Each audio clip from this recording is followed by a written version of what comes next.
بسم اللہ الرحمن الرحیم۔ رزق میں خیر و برکت اور اضافے کے لیے، مال و دولت بڑھانے کے لیے اس درود پاک کا اہتمام کریں۔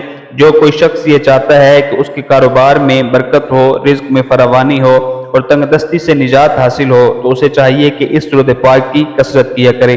کوشش کیجئے کہ نماز تہجد کا اہتمام کیجئے۔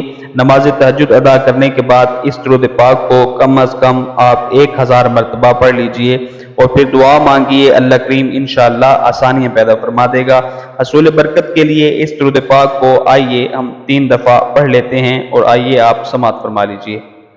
اللہم صل علی محمد عبدک ورسولک وعلی المؤمنین والمؤمنات والمسلمین والمسلمات۔ اللہم صل علی محمد عبدک ورسولک وعلی المؤمنین والمؤمنات والمسلمین والمسلمات۔ اللہم صل علی محمد عبدک ورسولک وعلی المؤمنین